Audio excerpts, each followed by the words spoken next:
solo operations is going to be permanent in Arena Breakout Infinite. Let's talk about it. With the roller coaster ride of Season 1 nearing to a close and Season 2 creeping its way in, we get the news from the head of More Fun Studios, Enzo Zhang, that the previously established experimental mode of Solo Ops will now become a permanent game mode once the new season begins. At Real Enzo Zhang, we've made some updates to solo mode in the S2 version.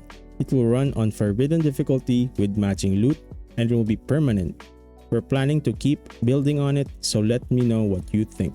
As stated, the game mode will be a permanent version once Season 2 of ABI begins. The game mode will be playable on Forbidden Zone difficulty along with its loot pool having the same spawn rates. And at the end of this X post, the head of the studio lets us know that the feedback and responses to this feature have been good and will have more developmental updates in the near future. And honestly, this is a big W from Morfun and some good news that the community needed to hear.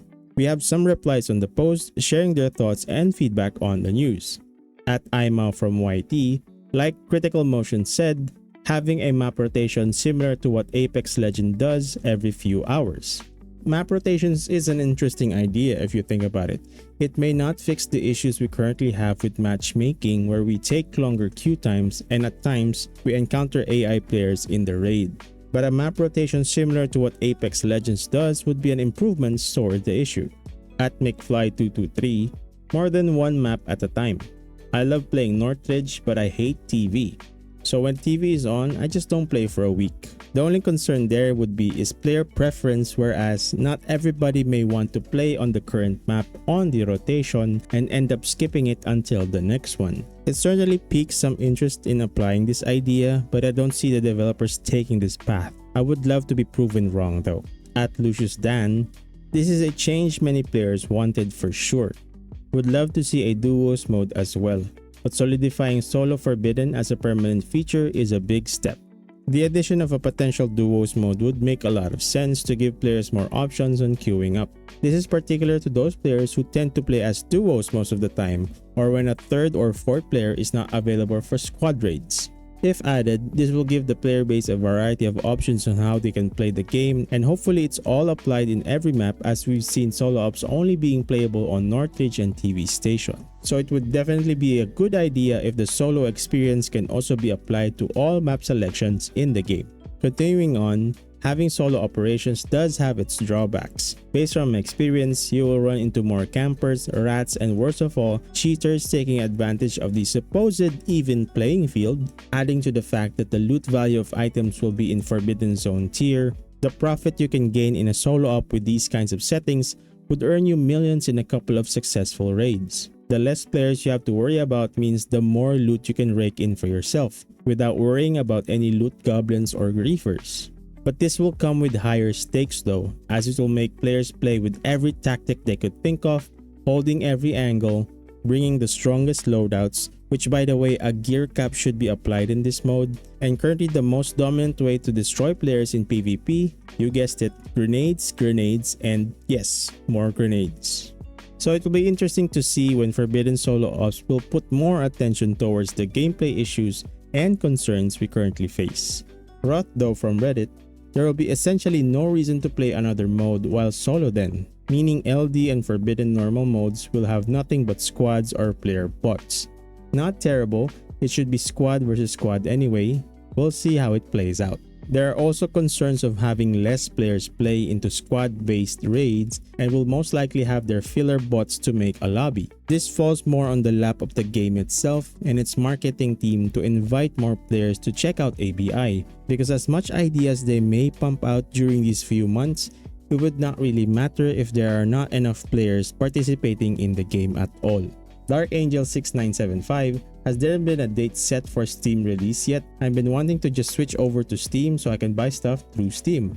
And we get this reply from Placemasters, it's not releasing on Steam.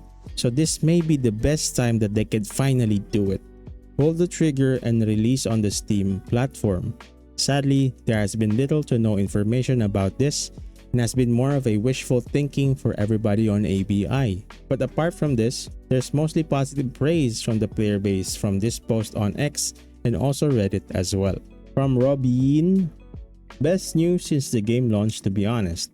Forbidden will reduce ratting because it's actually worth moving around and looting and going for safes. I play purely solo and went back to playing Forbidden just because the loot is so bad in solo ops, to the point where buying keys is not worth it and you just wander around looking for PvP, which gets old really fast. This change completely fixes that. Hopefully the Steam launch will increase the player base to the point where we can have a solo ops on every map. Seidel Rom, game-saving news to be honest, and Mr. Mercy follows up, yeah, this is great, random point extractions too. From Liverpool, good, amazing news. There will still be 2 to 3 weirdos crying about this, but the huge majority loves this as we all wanted the option to go solo versus solo. From Gingerbread, let's go! I remember asking for this day 1 of the beta test when the game first launched.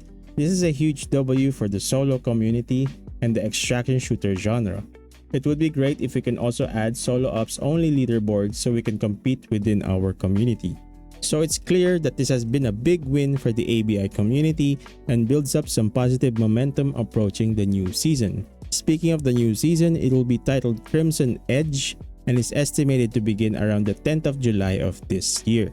As posted on their socials, they already have teaser trailers and sneak peeks about the new season, as we are getting a new boss NPC named Hecate, several new weapons, a farm map expansion, special ops, duos mode, more deathmatch modes, new red items, and plenty of rewards ready for the taking for the new season.